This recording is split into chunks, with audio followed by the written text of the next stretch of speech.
Inevitably, they come and think that people have left them, and some may have, but the vast majority are still there waiting for you to come back. They didn't leave you, you left them.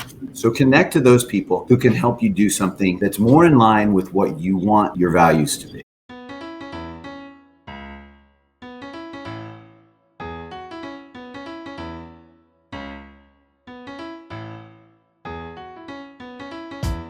"83% of Americans identify as not very happy, which can hold you back and negatively affect your relationships and your business. On this podcast, we discuss the proven steps to happiness so you can restore balance and rekindle your joy.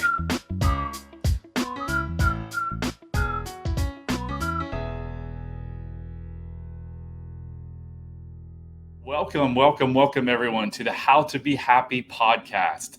I wanted to start out by reading a really powerful statement by one of my mentors, Gabor Mate, who has been a physician for over 40 years, and he specializes in trauma and addiction. Addiction is a complex psychological, emotional, physiological, neurobiological, social, and spiritual process. It manifests through any behavior in which a person finds temporary relief or pleasure and therefore craves, but that in the long term causes them or others negative consequences, and yet the person refuses or is unable to give it up. Accordingly, the three main hallmarks of addiction are short-term relief or pleasure, and therefore craving, long-term suffering for oneself or others, and an inability to stop. Absolutely love that. What a great definition. Greg, I know that you have worked with a number of people who have addiction issues, and you've had quite some success. I want to begin by asking you, what causes addiction and how does someone heal it? Yeah, so I think the viewpoint that most people have that are in this industry, in this world, feel that it is a number of things. And the three things that I would boil it down to are stress, emotional pain, and thirdly, social disconnection. So stress, obviously, we're constantly more and more stressed, whether it be in our jobs, in our lives, in our hectic pace. Social disconnection, emotional pain is the trauma that we have experienced or are experiencing, or just dissatisfaction. And then the social disconnection, we're more and more disconnected as a society from each other. I mean, it used to be historically and 500 years ago, you had to be connected to survive. Now you can order your groceries from Amazon, right? You can literally disconnect from everyone and everything except for this perceived connection, which is social media, which here we are. People work from home. They can order from home. They can exercise from home. You're right.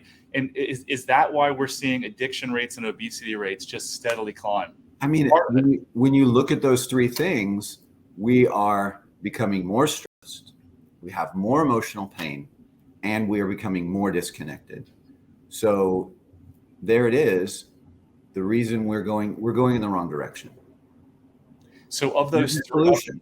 There's a solution, right? Before we jump to the solution, of those three, Greg, do you normally see one of those standing out as kind of the front runner for the addiction? I think it's emotional pain for the clients that I've seen, the people that I see it in. It's an emotional pain about feeling, and it goes back every single time. There's two things that come up when I'm dealing with a client that's dealing with an addiction, and it is that, number one, they always say, well, my life is more fun with alcohol or drugs, or sex is more fun, or whatever.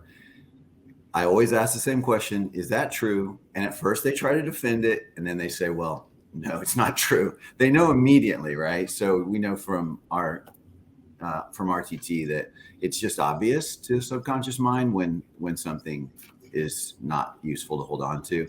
And then, or secondly, and underlying all that is the same thing. It's one of those three core issues, and that is, I'm afraid that I'm not going to be good enough, or just plainly, I'm not good enough. Yeah. And I get chills. Like just now I get chills because that's not true, and it doesn't have to be true. So people's entire lives, and mine was affected to it to some degree too. For 47 years, I thought that wasn't enough. But so many people's lives are destroyed by this notion of I'm not enough. And where did that notion of I'm not enough come from? It came as a coping mechanism to some stress or some trauma that they endured as children, right? Absolutely. And so they feel, and they still to this day, whether they're 26 or 66, if they haven't done the work, they still feel or live this lie, this untruth that I'm not enough. And that creates a feeling of emptiness, right? And when you're empty, what do? You've got to get more of something. You got to fill yourself up, whether it's with sex, drugs, alcohol, women, the list goes on and on and on. Gambling, food, shopping. And it doesn't have to be that way, right? No, and what you just said is, if you don't think you're enough, you can't get enough, right? I mean, Marissa says that, and I thought that was brilliant. But another quote that I love from Dr. Mate's most recent book is Dr. Vincent Felitti, I believe he's from San Diego, and he's a trauma researcher. He said, it's hard to get enough of something that almost works. And I love that because it's true. And in the definition that you just read from unaddiction, that's exactly what that's saying. It's I'm going to do this over and over. I'm going to crave it again and again because it makes me feel good in the moment. But long term, I have to do it again. And maybe next time it'll work, but it never does. It's pleasure versus happiness or joy. So right. Happiness and joy are contentment, where you are, I've got it. I'm good. I don't need more. Whereas pleasure, I need it again. Oh, I need it again. Right. And that's what an addiction does. And the ability or the inability to stop doing it in spite of the fact that it has negative consequences that you either see or you just know are happening is the situation, right? So someone's out there right now watching this and their spouse has told them they have a problem. They're unsure. How can someone know if they have an addiction to something, Greg? Yeah, I mean, can you stop? And is it causing negative effects? Be honest. So you really have to sit back. And I talk to clients all the time about this. I say, so first, where do you want to go in your life? And then secondly, what do you value? What are you committed to? So look at what you're spending your money on and what you're spending your time on. And that's a commitment. That's what you value. And when people do that, they're like, what? Oh, I'm committed to Netflix then, aren't I? Or what I value most in my life is alcohol or drugs. That's a real eye opener. And, when you see that, you can then take steps to change it. And, one of the most important things is, what are the pictures that you make in your mind and the words that you say to yourself around this subject? You have to flip those. Flip them to something that is not negative. So what the current world does is say, you can't ever drink again because you're an alcoholic. You have this issue. But what I would say instead is, I'm choosing to drink something different or to act in a different way because, and attach something very important to that. Whatever that is for you, if it's your kids, your job, yourself, and that's a good one. You got to put yourself in there, right? So what are the you just kind of started this great segue into this. So someone is addicted, whether it's alcohol or drugs or food or whatever the vice is. What can they do starting today?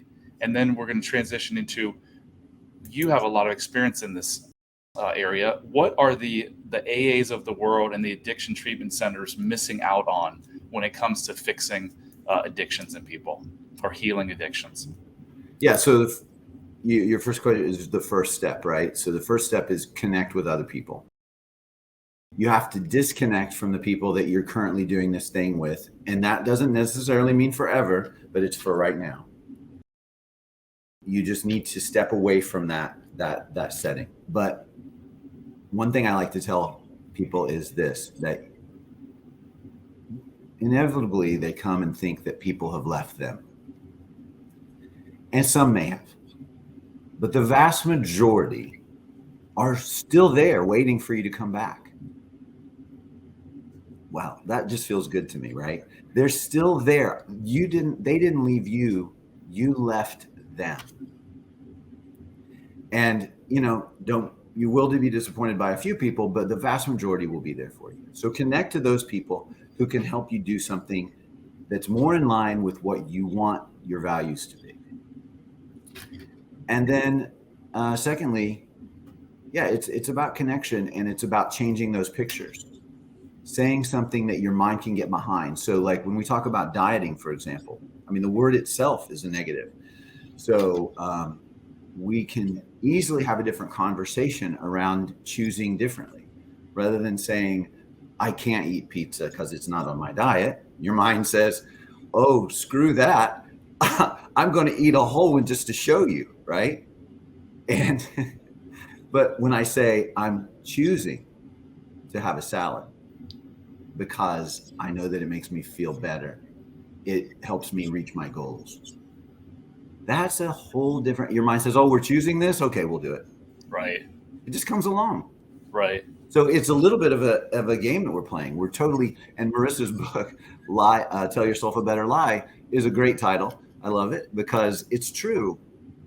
Like I said, I think yesterday, none of your beliefs are true. Some of them are good. So, hold on to those. But the ones that aren't serving you, change them. Tell yourself something else until you actually believe it.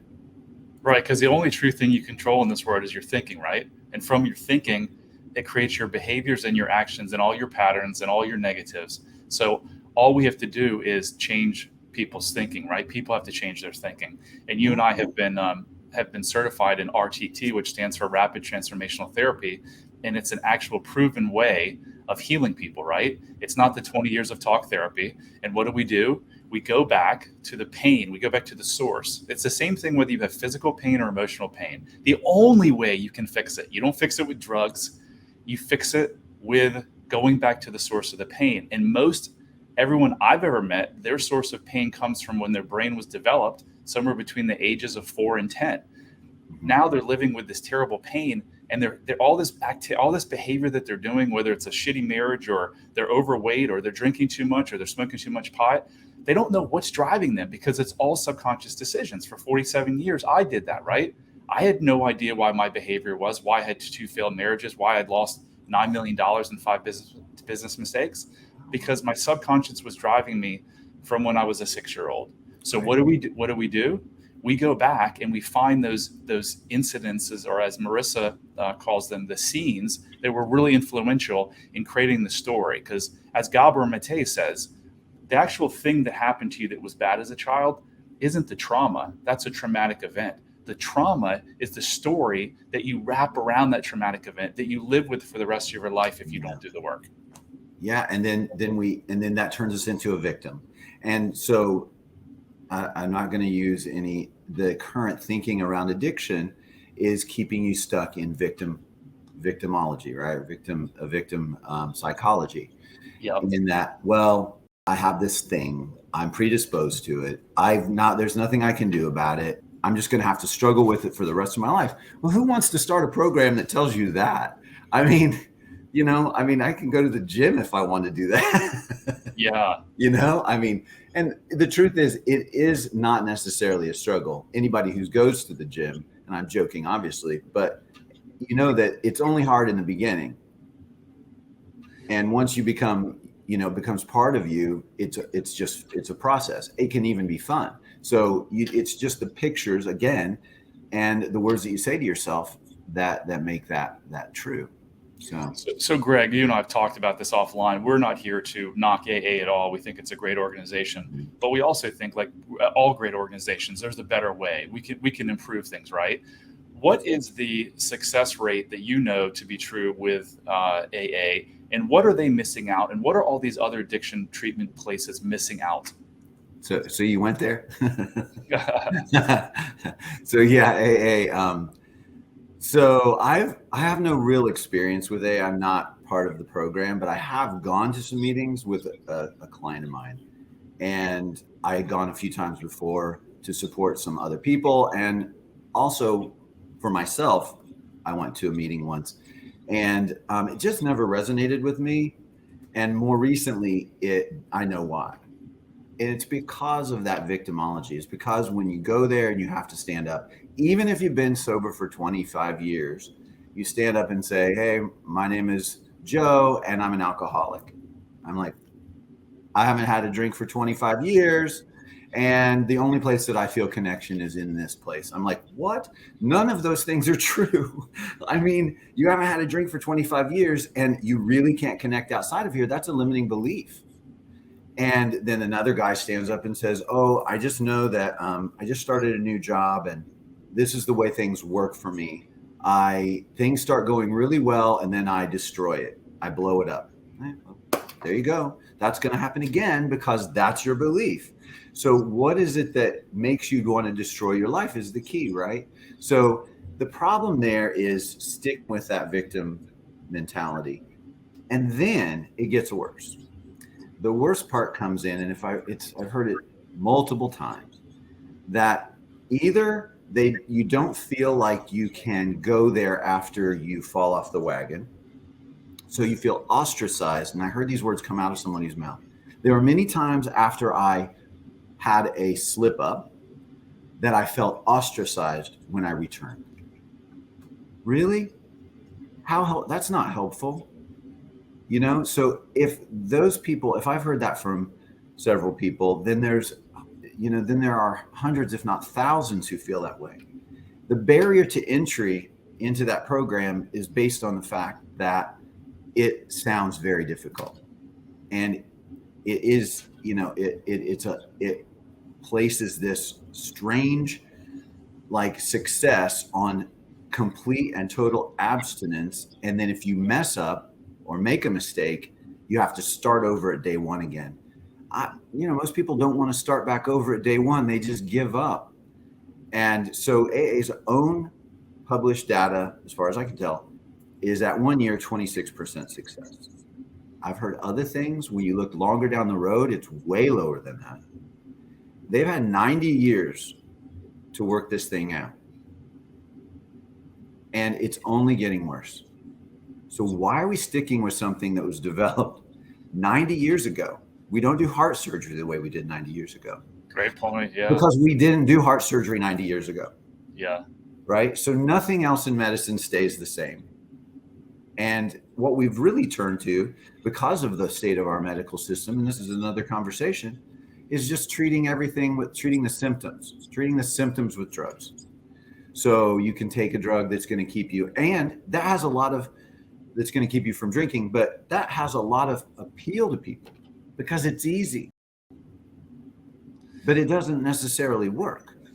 Right. And there's a lot of people that do of the 20 or the 15% that are successful, right? They're successful at stopping drinking. That doesn't mean that they don't live in pain every day. I personally know people that are family members that have gone through AA, that have stopped drinking, but their life is a complete mess because they still believe they haven't changed any of their thinking. So they got rid of it. They got rid of the drinking part of it. But what they didn't do is they didn't go back to the source of the pain to heal the pain and change their thinking. And that's what shifts everything in a human being. Absolutely. And that is inquiry. You can find out based on whether it's RTT or some other form of inquiry that really helps you to see things. But Brad, I have a question for you, and I apologize if you already said this, but I know you said that you had an issue with, or you now look back and say there was an issue with alcohol. How did you end up stopping? No, so I never had an issue with alcohol. Okay. If I had an issue with anything, it was with marijuana. There was a period of a couple of years where at night before I went to sleep, I would use the excuse and the untruth that it helped me sleep, which is a complete lie because it destroys your REM sleep.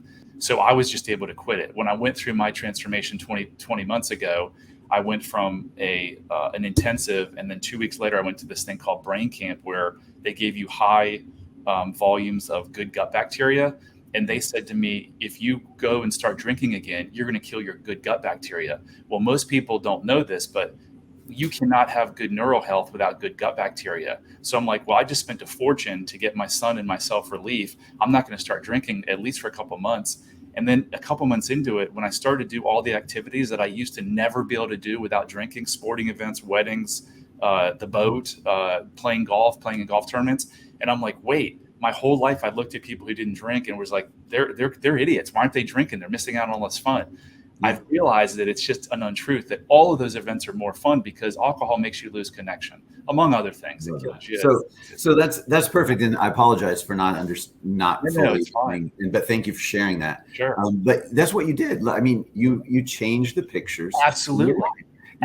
You attached some positive thing, or in this case, it was, I should spend a ton of money to, and that's motivation to make myself feel better. I'm not going to screw this up. Right. But the real reason, Greg, I've been able to stay off of it is because I did exactly what you and I have talked about. I went back to the source of my pain as a child, figured out those untruths and rewrote my story in my brain. So we have to do something. So we're talking today about the beginning. The beginning is you have to find some barrier to doing that thing again, whether it's removing the ease of it. And in my case, I say that I ran out of drugs on purpose. So I left where I was and went on a Eat, Pray, Love. And that created a barrier for me to get a hold of anything. Right. And in a very short period of time, was less than 2 weeks, I was like a different person. I mean, my sister swears that it was a miracle. And I say, of course it's a miracle. Everyone deserves a miracle. I mean, of course, in miracles happen naturally as expressions of love. I started loving myself. Me too. It was going to happen. Me too. Yeah. And 99.9% of all the world's problems are from an individual's lack of self-love and self-compassion. And how do you get self-love and self-compassion? You do exactly what we're talking about. You get back to the source of the pain and you rewrite your story. So, Greg, you and I have talked. We think there's a better way. We started a Facebook group. It's called Addiction Answers. I've got a link to it in my link tree, which is at the bottom. If you guys want to go and join, what we're thinking about doing is holding a monthly meeting where the world can join. And instead of talking about the symptoms and how you're a drug addict or an alcoholic, we're going to talk about proven steps that we can take you through to go back to that source of the pain as a child and fix it. Whether it's food, whether it's drugs, whether it's alcohol, whatever it is, it's all the same thing. It's creating a positive connection. Yeah, and creating. So the community will, thank you, Greg. The community will also be a place to create a positive connection with like-minded individuals who are trying to get the same thing out of life. Yeah. So again, it's called Addiction Answers. It's a Facebook group we just started. Go and anyone can join. It's a public group. And if we get traction, we're gonna turn this into a monthly and possibly weekly online community where you can come anonymously and anonymously talk. You can share your stories. You can get support. We're here to help you because we've been through it and we know there's a better way. Yeah. And so I love that. And I love that you chose that name. We talked about it the other day and I was a little standoffish because of the initials, but in any case, I think it's perfect. A couple of things I want to address just because we've talked about using drugs as far as pharmaceuticals to help move us forward. And I certainly don't want it to come across that we are against. We're not against any kind of pharmaceutical intervention. Certainly that's helpful. It can be very helpful in the beginning. And I wouldn't recommend to anyone stopping drinking or stopping using a drug without the guidance of a medical professional, your physician or someone else. We're not talking about detox here. We're talking about the time after that, where you have to go out into society and you have to do something else. So this can be very dangerous to suddenly stop drinking alcohol or quitting a benzodiazepine, or it can also be very uncomfortable to quit opioids. I know, that we've all seen that in fictionalized or stories, documentaries. It can be, as far as I'm aware, very difficult, and certainly having someone to help you get through that is important. But starting here is to take an inventory, right? To sit down and say, where do I want to go? And then set up that as a goal. And I refer to goals as just road stops on your path to everything that you want, right? So they're not something that you get to and stop. It's just a process that you continue upon. And so creating that connection that, Brad described to something different to make him want to move in that direction. In my case too, putting just myself first, and, you can do it. Everybody can do it. I just can't, there's no such thing as an addiction that can't be overcome. They all can be. And you certainly, whoever's watching or listening to this, you can do it, and you can start right now. So, well, thanks, Greg. Yeah, like my shirt says, you don't have to suffer. If you're ready to stop suffering, you want to reach out to one of us. All of our contact information is scrolling across the bottom. If you want to join the Facebook group and be a part of that journey, that link is going to be in the bradchandler.com/contact. If you're watching this as a podcast, please give us a good rating. The more ratings, the more that we can share, the more that we can give back to the community. So I hope this was helpful to you guys. And if there's any comments, questions, or suggestions, you know how to reach us. And make it a fantastic day. Thank you. Hit subscribe if you don't want to miss out on more life-changing content. And if you're struggling, you don't have to. Go to bradchandler.com/contact. There, you can join the Facebook community of like-minded entrepreneurs, and you'll see a button to schedule your freedom and happiness call. See you on the next episode.